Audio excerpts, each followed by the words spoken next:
Botafogo. Diniz, boa tarde. Davi Barros, Diante. Diniz, eu queria que você explicasse um pouquinho da escalação do Fluminense como um todo, tanto o meio de campo, o ataque, enfim, e também as substituições da partida de hoje.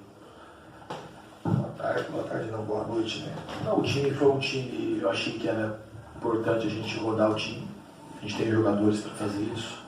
A gente teve um jogo muito desgastante na quinta-feira, que consumiu muito time, e folga na sexta-feira, muitos jogadores relataram muito cansaço pela sequência aí que a gente teve de altitude, depois alguns jogadores dobraram o jogo contra o Flamengo, e a gente preferiu colocar um time com mais saúde no campo, mais inteiro fisicamente.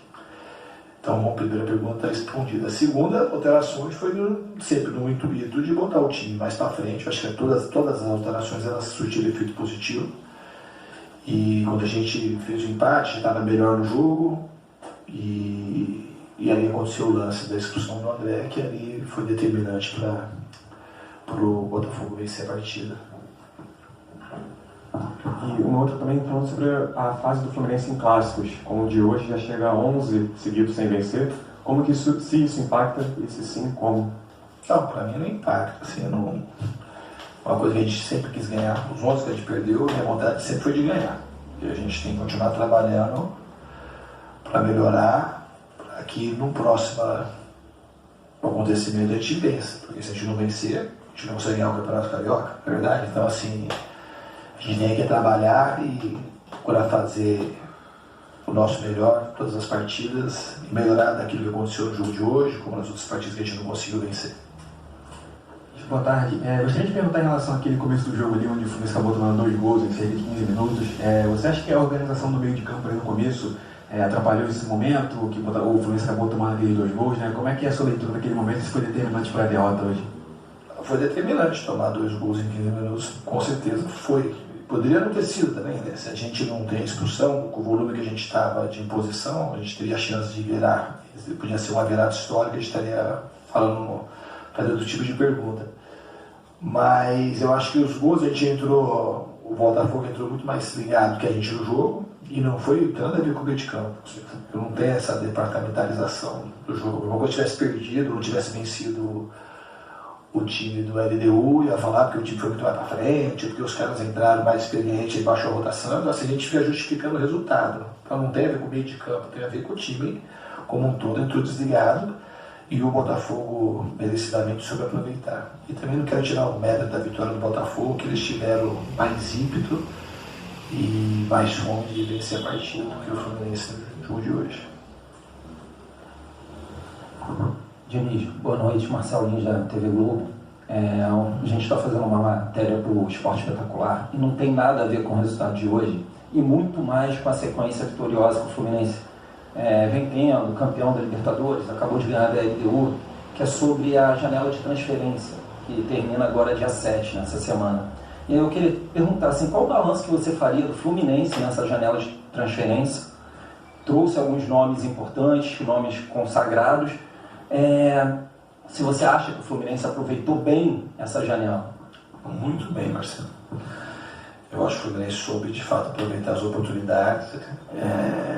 Ele está muito feliz com os jogadores que vieram. Eram alguns jogadores consagrados, como você disse, outros mais jovens, no caso do Lucumí, do próprio Marquinhos. E eu estou bastante feliz com o elenco que a gente tem. A questão agora é da gente conseguir dar bastante informação para todo mundo que está chegando, com uma maneira diferente de jogar, para todo mundo ficar mais ou menos na mesma página. O que aconteceu hoje, assim, depois de ter um jogo como de quinta-feira, é muito difícil fazer o foco de novo. Pareceu um pouco o jogo nosso contra o Botafogo, quando a gente acabou de passar a semifinal contra o Inter, numa quinta-feira à noite também, no domingo, 4 horas da tarde, a gente também perdeu um jogo 2-0, uma coisa meio parecida. Em 5, 6 minutos, tomamos 2 gols. Então é uma coisa que a gente precisa aprender a conviver com esses momentos, quando a gente tem um momento de celebração importante, a gente tem que saber restabelecer logo o foco para poder fazer partidas mais equilibradas. Obrigado. Bom, pessoal, primeiramente, saudações tricolores. Sobre esse jogo de hoje, existem algumas coisas que precisam serem destacadas, né?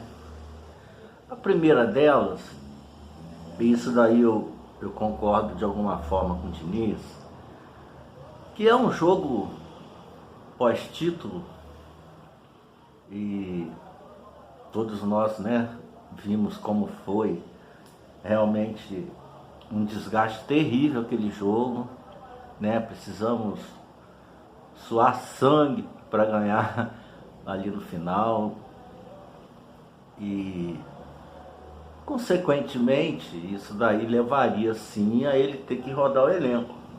Não, isso daí não há a menor dúvida disso. Porém,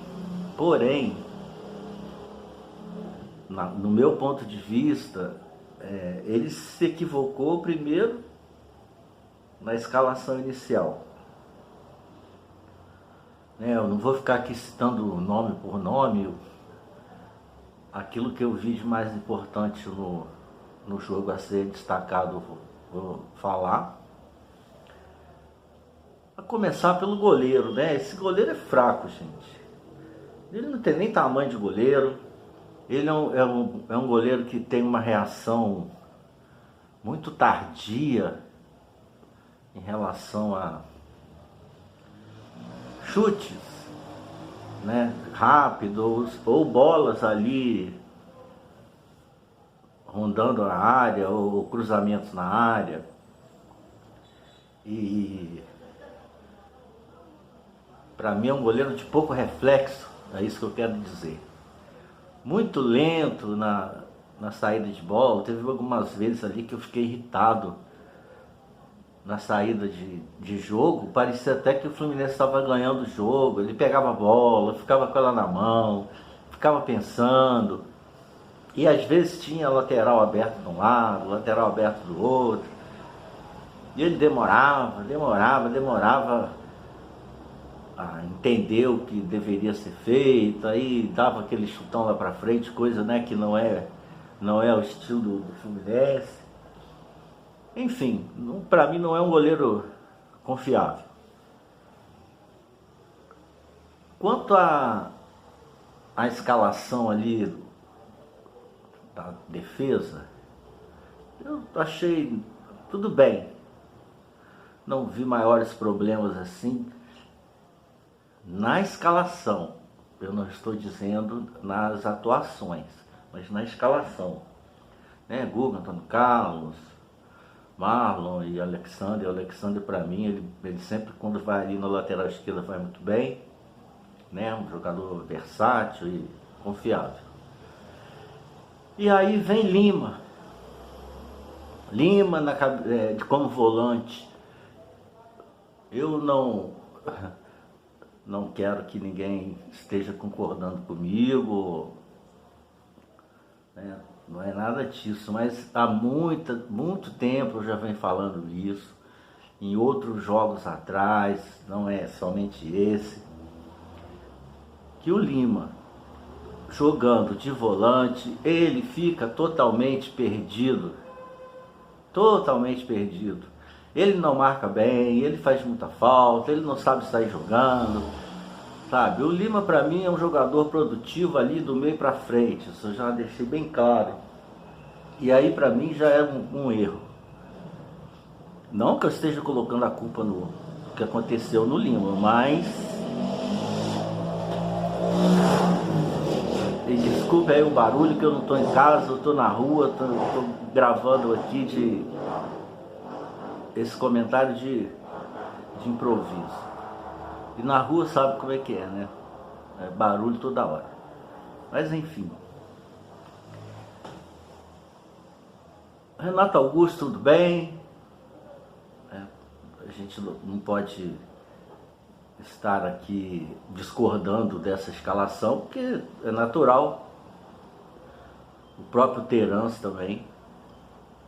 A gente também não poderia estar contestando essa escalação, porque são jogadores realmente que tem que estar entrando no time, né? Para pegar a maneira do time jogar, para pegar entrosamento, ritmo de jogo, essas coisas todas. Agora, Lelê e John Kennedy, Diniz, ao mesmo tempo, no mesmo time, por favor. Aí, para mim, foi o seu grande erro, sabe? Se você quer realmente rodar o elenco,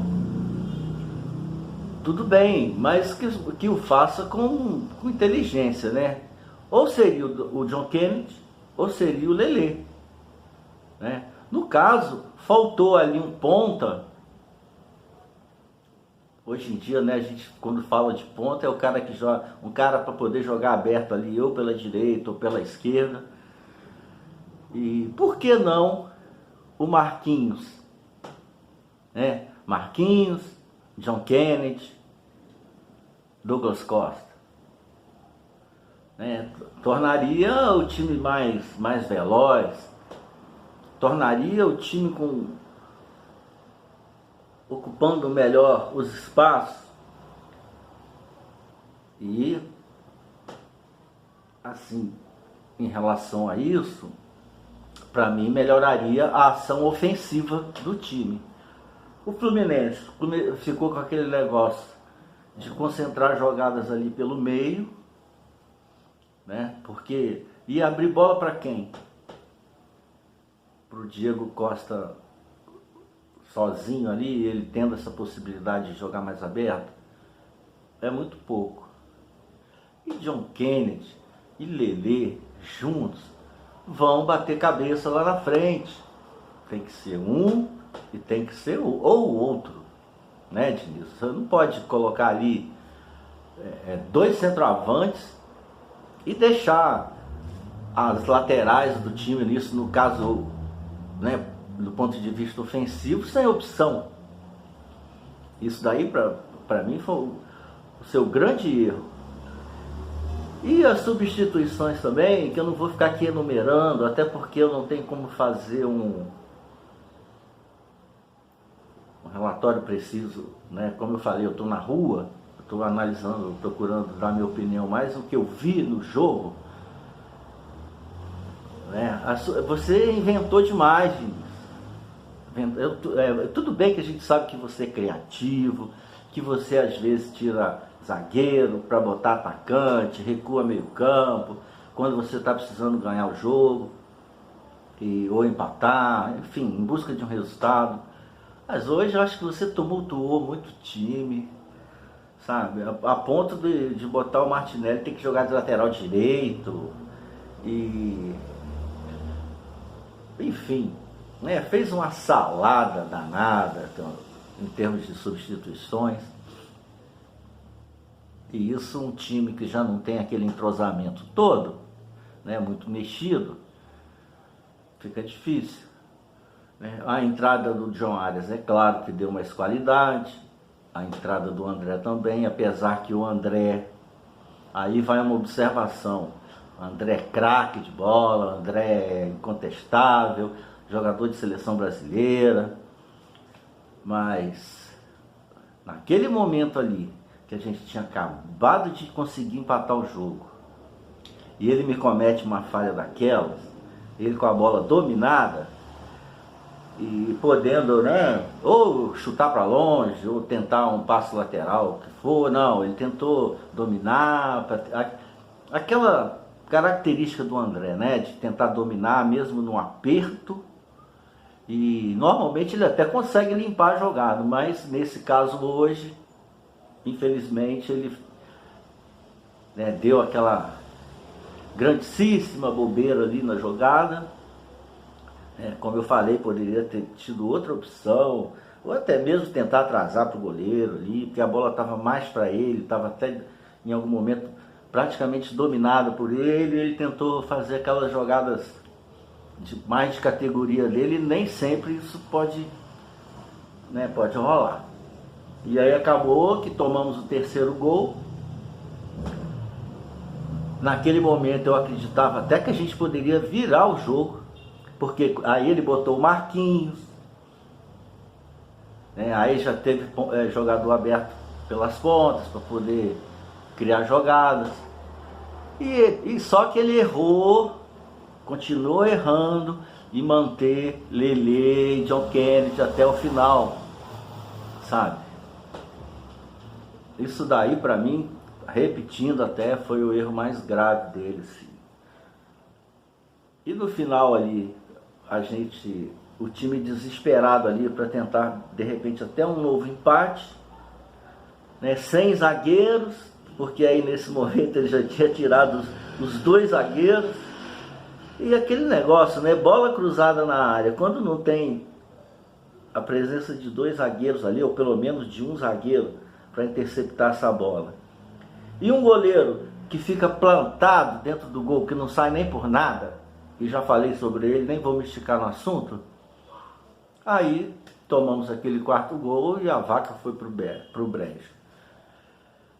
Enfim, uma derrota em clássico, isso daí já está ficando, né, assim, marcante pra gente, negativamente, né, é uma coisa assim que já está incomodando bastante, mas temos que levar em consideração também a situação atual do time, né, que em poucos meses aí conseguiu ganhar uma Libertadores e agora conseguiu ganhar a Recopa, que são títulos importantes, títulos internacionais relevantes, diga-se de passagem, né? Quem deu aquela corrida aí pela mídia, pelas redes sociais, pelos canais, não só aqui do Brasil, mas mundo afora, viu que o Fluminense foi bastante enaltecido por essa conquista. Então é isso, né? Mais atenção na questão agora dos clássicos, procurar não estar inventando tanto, sim, ou também tendo algumas atitudes, podemos dizer, teimosas, e repito, foi aquela questão do Lelê e o John Kennedy junto, tirando as opções de jogadas mais diversas, né, no nosso ataque, ficou aquilo muito concentrado ali nos 2. E vamos para cima dos remadores, né? Vamos pegá-los na semifinal, temos que ganhar, né? Eles jogam com a vantagem. E é isso aí. Vitória Fluminense, não tem terra arrasada, né? Uma derrota que ninguém queria, que ninguém gosta, mas aconteceu, fazer o quê? Agora, fica aqui um detalhe, né? Enquanto eles comemoram uma mera vitória contra o Fluminense, aliás, que ficaram até de fora das semifinais, vão disputar de novo a Taça Rio entre os pequenos, que lá é o lugar dele, comemoraram como se fosse um título, né? Assim como comemoraram um título ontem, lá os remadores da Taça Guanabara, que anteriormente, quando ganhamos 2 anos seguidos, aí eles vieram com aquele papinho, que não vale nada, que o negócio deles é outro, que o patamar deles é outro, que para eles só interessava títulos internacionais. E ontem comemoraram o título da Taça Guanabara como se fosse a final do Mundial. Ai, ai, o mundo não gira, o mundo capota. Enquanto vocês comemoram aí coisas que vocês mesmos dizem serem irrelevantes, nós vamos aí colecionando taças internacionais. Tá certo? Saudações tricolores, Vitória Fluminense e até breve.